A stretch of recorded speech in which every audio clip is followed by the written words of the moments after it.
السلام عليكم ورحمة الله وبركاته. مرحبا بكم مع حلويات هنودة. واليوم غنتكلموا على القوالب اللي كنحتاجوها للطياب ديال الكيك. هما الانواع كلها قبالتكم، ولكن غنبداو بالقالب الدائري اللي هو ضروري. عندنا جوج الانواع كنخدموا بها واللي ديما كنخدموا بها، هي الدائريه والمربعه، هما اللي كنخدموا بهم. اما القوالب الاخرى يعني نادرا ما كنخدموا فيها.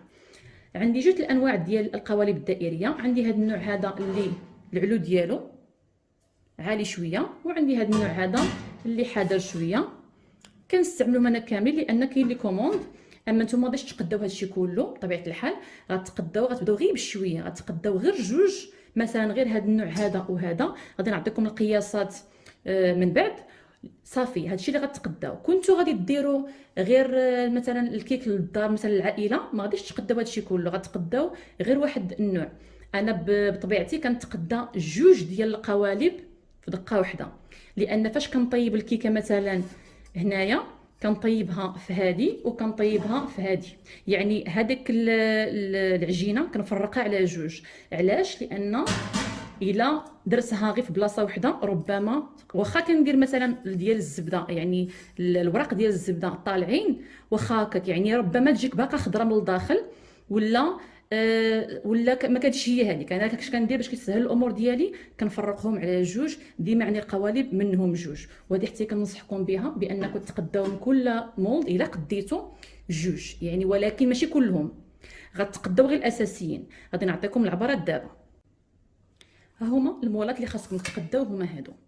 هذا القطر ديالو 23 سنتيم، وهذا القطر ديالو 15 سنتيم. هادو هما اللي غتحتاجوا في البدايه ديال المشروع ديال ديزاين الكيك. صافي هادو هما باش بديت انا. علاش كنقول لكم هاد الهضره؟ وهذا النوع هذا سمحوا لي خاصكم تشريو منه جوج من هاد القوالب ديال 23 وجوج من القوالب ديال 15. علاش؟ لان غادي نوريكم في واحد الفيديو قادم ان شاء الله كيفاش طيبوا الكيكه، كيفاش خاصكم طيبوها. يعني خاص العجينه تقسموها على جوج. الا درتوها في قالب واحد وكانت بزاف راه غتجيكم خضره من الداخل وما غاديش، وغتاخذ وقت طويل في الفران. اما لا قسمتوها دغيا كطيب وكتجي مزيانه. بطبيعه الحال بغيت نعطيكم واحد النصائح الله يخليكم المتتبعين ديالي اللي باغيين يديروا الديزاين ديال الكيك ويديروا مشاريع ديال الكيك. ديما بداو الفيديو ديالي من الاول حتى للاخر. علاش؟ لان كنعطي نقاط مهمه جدا وما خاصكمش تفوتوها، لان الا زربتوا في الفيديو بعض النصائح مهمه غتفاداوها، وفي الاخير غادي تضيعوا اما فلوسكم وغتضيعوا الوقت ديالكم. انا كنحاول ندير الفيديو قل من 30 دقيقه بطبيعه الحال غير في البدايه، لان باش نوريكم بزاف ديال الماتيريال وبزاف النصائح. اما الا مشيتوا للمدرسه ديال الديزاين راه عندكم على الاقل 3 ساعات 4 ساعات خاصكم تجلسوا وكتصنتوا ليهم، وبعض النصائح ما غاديش يعطيوها لكم بحال اللي غنعطيها لكم انا. يعني هذه القناه درتها باش تستافدوا منها وكنعطيكم نقاط مهمه، والله يخليكم ديما تبعوا النصائح باش ما تضيعوش الفلوس وما تضيعوش الوقت ديالكم. دابا غنكملوا بالديزاين ديال القوالب ديالنا. هاد القوالب هما اللي خاصكم تستعملوا. صافي علاش؟ لان الا درتو مثلا في العيد ميلاد غير كيكه وحده ها اللي غتستعملوا هذه. صافي بركه. الا جاتكم جوج ديال الكيكات يعني كيكه فوق كيكه ها اللي غتستعملوا. هنا راه كتبان لكم صغيره، ولكن فاش كديروا جوج صافي راه غتجيكم عاليه. بطبيعه الحال فاش غادي نقسموها غادي نديروا ليها الكاناش ولا غادي نديروا لها الكريمه ديال الزبده راه غتزيد تعلى، غدوبل القياس ديالها. هادو هما جوج كيكات. بركه عليكم بداو بهذه الطريقه هذه. وفاش ان شاء الله تبقاو تدخلوا شويه الفليسات عاد داك الساعه تبقاو تشريو شويه بشويه من هاد القوالب باش تدخلوا في المشروع ديال العرس. اما في الاول البدايه بداو غير بعيد ميلاد حتى تدربوا مزيان وعاد سيروا للعرس. يعني كاين بطبيعه الحال الحلويات راه كاين ديال العراسات، كاين ديال عيد ميلادات، كاين ديال الختانات، كاين ديال الحج، كاين بزاف ديال ما كيتقاداش. وبطبيعه الحال الديزاين ديال الكيك كما كنعرفوه راه بحر ما كينتهيش، يعني كل مره كيجي نوع. كل مره غادي ندير معكم واحد الفكره.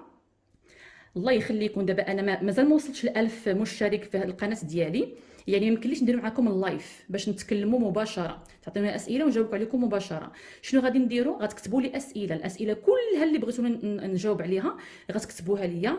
انا غادي نمشي غادي لواحد الورقه والستيلو وغنكتبهم وغندير لكم واحد الفيديو خاص غتشوفوني فيه مباشره وغنجاوبكم على الاسئله كلها اللي طرحتوا ليا. وهنا عندي القوالب المربعه. بطبيعه الحال انا عندي هنايا يعني عندي هنا 4، ممكن ديروا 5 ممكن، ولكن ها باش غتبداو في الاول غير بهاد الجوج حتى هما تقداو غير هاد الجوج بطبيعه الحال 4 جوج من الحاجه صافي. الا كنتو غديروها للدار شريو غير وحده بركه عليكم، يعني غير العائله او شي حاجه بحال هكا صافي. اما الا كنتو غديروا مشروع ديال العراسات من بعد اللي ما تعلموا مزيان، ها هما اللي خاصكم تشريو. وبطبيعه الحال واحد الحاجه بغيت نشير ليها حتى هي، بالنسبه لكل كيكه راه فيها شحال خاصه على شحال تقسم. كيجي مثلا الكليون تيقول لك انا خصني باش توكل لي مثلا 20 الكيكه. هاد القياسات كلها غادي نعطيها لكم في فيديو اخر، غادي نعطيكم كل كيكه مثلا الكيكه ديال 6 انش يعني ديال 15 سنتيم شحال كتوكل، هذه الكيكه شحال كدير، الا كانت مثلا ديال العرس ديال 100 شحال، شنو اللي خاصكم القوالب اللي خاصكم تستعملوا ديال 100 شخص او ديال 200 شخص الى اخره.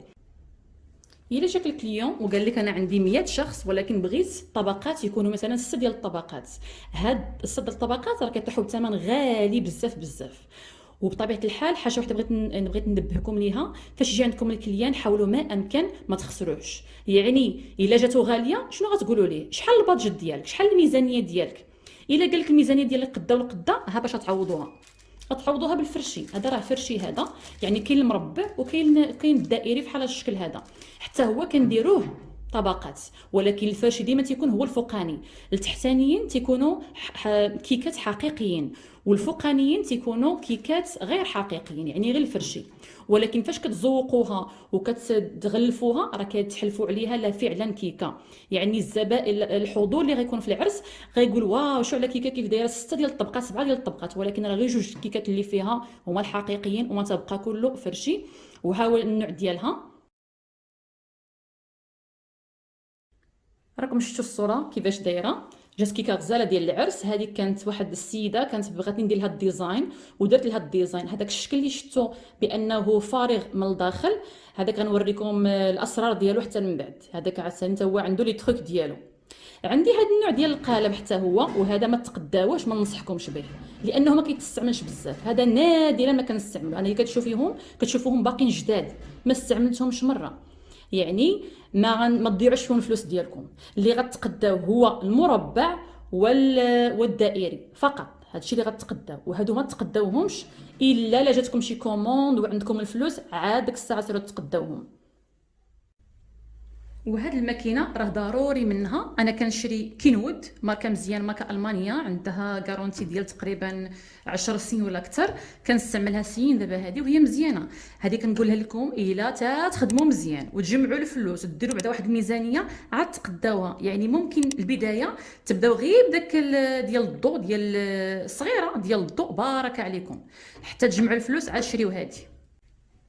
وهادو لي كاب كيكس بطبيعه الحال فاش كيجي لك كليون كيقول لك انا بغيت غير كاب كيكس نزوقهم يعني ديال الزبده بالكريمه ديال الزبده او الكاناش او اي حاجه، او نزوقهم على هذا الشكل هذا. ممكن بطبيعه الحال ديروهم ليهم. هادو هما ديال الكاب كيك. خاصكم المولات بحال هادو القوالب. وكاين قوالب هاد النوع هذا عاوتاني كاين بطبيعه الحال اشكال وانواع ديال القوالب بحال لكم تشوفوهم كيف دايرين. ها هما قوالب على هذا الشكل هذا كيجيو حتى هما منظر مزيان. كاين انواع.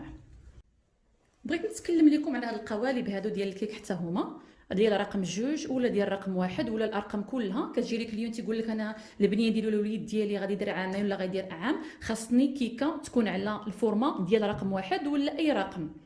كنصحكم باش ما تشريوش هادو غتضيعوا فيهم غير فلوسكم، لانه هادو كنخدموهم بالقوالب الدائريه والقوالب المربعه اللي غادي نوريكم فيديوهات قادمه. وهذا بطبيعه الحال البورد اللي كنحطوا عليه الكيكه اللي ضروري منه. انا كنشري بطبيعه الحال كاين انواع، كاين الذهبي، كاين الالوان، كاين الدائري، كاين المربع. وهادو كلهم كنديروا فيهم اما كيكه دائريه او كيكه مربعه. يعني ماشي ضروري زعما تقولوا هذه مربعه خصني ضروري ندير فيها المربعه، لا حتى كنديروا فيها الدائريه حقاش كتعطينا لي سباس باش نكتبوا فيها. وغتشوفوا الانواع ديال الكيكات اللي كنصايب في طبيعه الحال في الاول ديال الفيديو وفي الاخر كيفاش كنصايبهم في البورد يكون مربع مثلا وهي مثلا دائريه. هادو ضروري غتحتاجوهم. هاد البورد الرقيق ضروري حتى هو منه. شي كتشوف السمك ديالو رقيق بزاف. هادو كنقسموا بهم طبقات، يعني الا كانت مثلا طبقات ديال 2 ديال الطبقات او 3، هادو باش كنديروا الكيكه لتحت كنديروا الكيكه تحت منهم عاد كنديرو كنقادوهم، عاد كنصايبوهم شي فوق شي. هاو ضروري منهم حتى هما باش تقداوهم. وهذه الكرتونه بطبيعه الحال ضروري منها حتى هي باش تعطيو الكليون ديالكم الكيكه فيها. الا كانت موجوده تبارك الله، ما كانتش موجوده يعني غتقول له تقدر لنا مثلا الكرتون، اما من الصواب ضروري ديروها في الكرتونه عاد تعطيوها للكليون ديالكم. وهاد الشوينطه ديال البلاستيك ممكن تقداوها حتى هي كتنفع بزاف. انا غنفتحها لكم باش تشوفوا كيفاش منظمه فيها المسائل ديالي. ها هي هذه كنحتاجها فاش كنديها معايا مثلا العرس او شي حاجه، كنقد فيها المسائل كلها ديالي، كنعمر فيها هادو الادوات كلهم اللي غنستعمل مثلا في العرس. لحقاش غادي بطبيعه الحال غادي نهضر لكم من بعد على العراسات وكيفاش مثلا واش غادي نصايبوا الكيكه في الدار وغنديوها هكاك مقاده ولا غنصايبوها في العرس. هادشي كلشي ديتاي حتى هما كتبوه لي في التعليق باش غنجاوبكم عليه في داك الفيديو اللي غادي ندير مباشره. وهذا النوع ديال البوط غتحتاجوه فيه واحد الثقبه في الوسط. هادو غتمشيو عند اي نجار وغنعطيكم العبارات فيديوهات اخرين كيفاش تصايبوه. هادو لو تروك ديالو هو ان فاش كدير الكيكه بطبيعه الحال فاش تخرج من القالب وكتبرد، هذه كنديروها من الفوق باش كتجينا ساهله، والقياس ديالها تيكون كبر من القياس ديال الكيكه. الكيكه يعني القطر ديالها تيكون كبر منه بنص سنتيم، وهذاك نص سنتيم هو اللي كنصايبوه كنزيدوه وكنقادوه عند النجار. هادو غادي نتكلموا عليهم حتى هما من بعد، حتى هما كتبوني في التعليق عافاكم باش ما ننساوهمش، غنتكلموا عليها في المباشر. هذا المنشار كما كنسميوه ديال الكيك، خاص غير بالكيك. كتشوفوا عندي اليد ديالو باش كنشدو، وعندي هنايا درجات كيبانوا لكم الدرجات. انا الكيكه ديالي تنقسمهم بعض المرات حتى ل4 حتى ل5 حتى ل6 المرات، يعني كيجيو طبقات باش فاش كيتكالوا كيجيو رطب. وهاد لي تريك كلهم غادي نوريهم لكم باش تصدق لكم الكيكه رطبه وما تخسروش الكليان ديالكم، لان الا خسرتوا الكليان صافي ما درنا والو. هذه كنديروا الكيكه مثلا هنايا وكنبقاو غاديين معاها، وغادي نوريكم بطبيعه الحال في الفيديوهات القادمه. وهذا الشيء يمكن ان شاء الله غادي يكون في الفيديو القادم ان شاء الله، غادي نوريكم كيفاش كنقطعوا الكيكه، كيفاش كنقادوها، هاد المسائل كلها غادي نوريها لكم. وهذا ورق الزبده انا كنشري بالرولو حقاش كنستعمل بزاف. نتوما تشريوه مثلا واخا غير ورقات كبار ماشي مشكل، هادو كنحتاجوهم بزاف. غادي نوريكم كيفاش باش كنقادو به الكيكه، باش كنديروه تحت الكيكه باش كنقلبوها، يعني كنحتاجوه ضروري خاصو حتى هو يكون عندكم. وهادو الفرشين اللي هضرت لكم عليهم من قبل كنحتاجوهم علاش فاش كنصيبوا الديكورات ديال اللي خصهم يلبسوا ديال السكر، عجين السكر. هنا كنديروهم كنغرسوهم هنايا، اما تيكونوا باسلاك الحديديه الرقيقه اللي وريتكم من قبل، او بالاعواد ديال الاسنان اللي تتكون الورده خاصنا نخليوها هنايا باش حتى تيبس عاد كنحولوها للكيكه. هادو حتى هما ضروريين. وهنا عندنا جيب الحلواني اللي غنحتاجوه بزاف حتى هو. شريو منه واحد الكميه، كاين احجام، شريو الحجم الكبير والحجم المتوسط والحجم الصغير. غادي نقول لكم علاش، لان الحجم الصغير غادي تحتاجوه بطبيعه الحال في الرويال ايسينغ. شنو هو الرويال ايسينغ؟ هو واحد بطبيعه الحال سكر كلاصي، سكر ثقيل مع الحامض وبياض البيض. كنخدموه مزيان. غادي نعطيكم المقادير بالضبط مضبوطه في فيديوهات قادمه اللي غتشوفوا علاش كنحتاجوه، وهذاك ما عمرو غيخطيكم. ديما غتحتاجوه في الكيكات كاملين، معظمهم تقريبا غتحتاجوه. وهادو حتى هما الادوات الضروريه. هذه هي اللي كنقادو بها الكيكه، كنملسوا بها الكيكه كما تنقولوا بحال البنايه لان راه بطبيعه الحال في هذا الديزاين ديال الكيك غتستعملوا الادوات ديال البناء، الادوات ديال التكنيسيان، بزاف الادوات كلشي كنستعملوه، وحتى بطبيعه الحال المطبخ ديالكم حتى هو غتستعملوا لنا ادوات منه. هذه كنحتاجوها وضروري خاصكم تشريوها بحال كما تنسميوها البالا، هي اللي كنقادو بها الكيكه. كاين هذا النوع هذا، وكاين هذا النوع الصغير، كاين اللي مقاد من الجناب بحال هكا. اللي بغيتو تشريوه، ولكن هذه هي المهمه، هذه مهمه بزاف. كاين ديال البلاستيك وكاين ديال الحديد، كنصحكم بالبلاستيك. الحديده عندي وحده تاهي الحديد ولكن طويله بالنسبه للكيكه اللي كتكون عاليه هي اللي كنقادها بها. هادو كنوريكم حتى هما في فيديوهات قادمه. هادو كيعطيونا اشكال وانواع ديال الكيك، كيصلاحوا بطبيعه الحال الكيك ديال الزبده، يعني ديال كريمه ديال الزبده، كيعطيونا شكل زويون فيها في الجناب ديالها بحال هذا النوع هذا. راكم شفتوا الصوره هذه كنت خدمتها بهذه كنت خدمتها بها بهذه الطريقه هذه. كندير الكريمه ديال الزبده وكنبقى حتى كنقادها بهذه هي الاولى، عاد كنمشي وكنبقى نقادها باش كنعطي داك السنينات وداك الشيء اللي كيجي فيها زويون. وهادو التتمه ديال القطاعات اللي كنت وريتكم في الفيديو السابق. غتقولوا لي هذه لاش كتصلح وهذه لاش كتصلح. غنقول لكم هادو قطاعات ديال هاد لي بسكوي هادو، شوفوهم.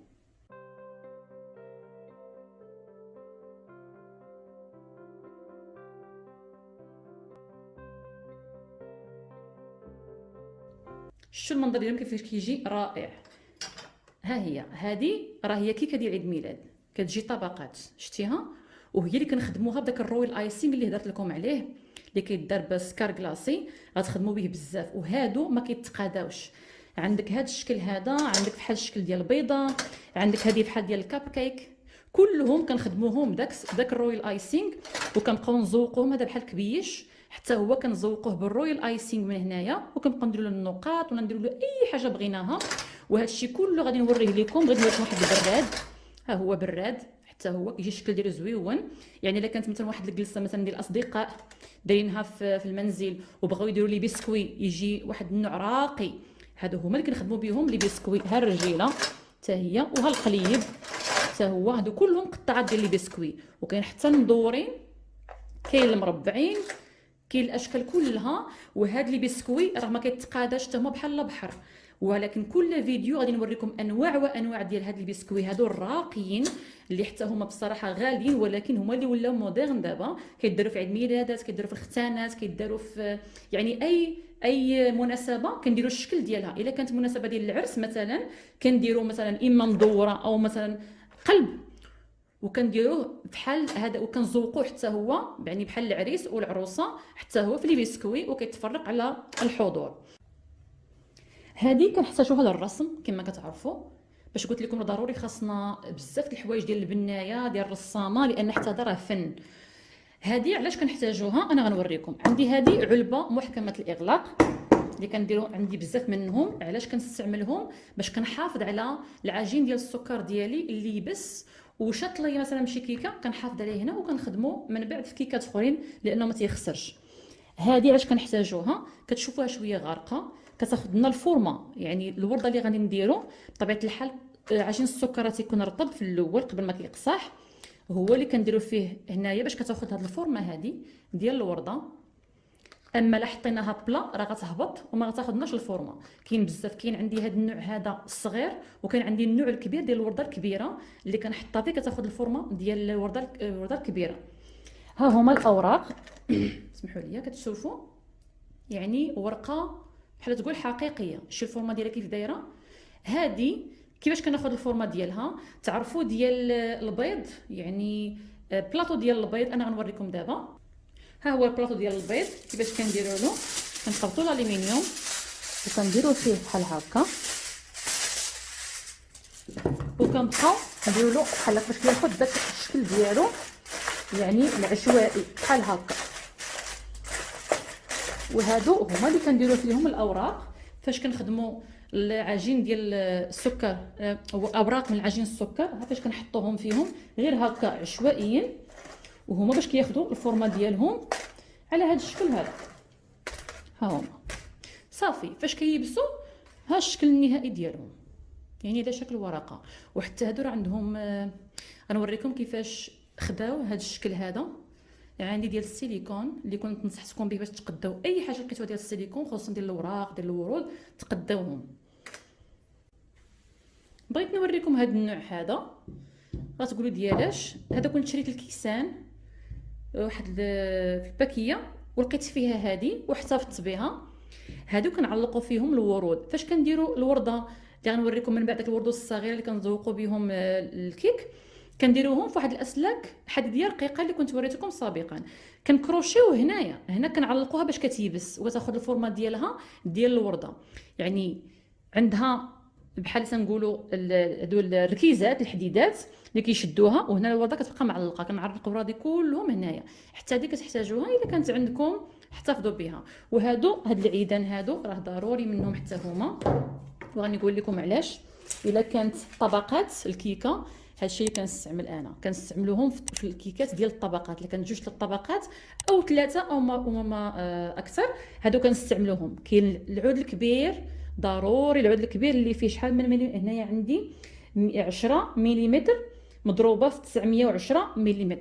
هذا العود الغليظ ديالي اللي كنخدم به، والعيدان الرقيقه اللي كنخدم بهم بصراحه. بالنسبه للكيك هادو حتى هما ضروريين، هادو حتى هما مهمين بالنسبه للديزاين ديال الكيك، ولكن ماشي في البدايه، حتى تعلموا مزيان عاد تقداوهم.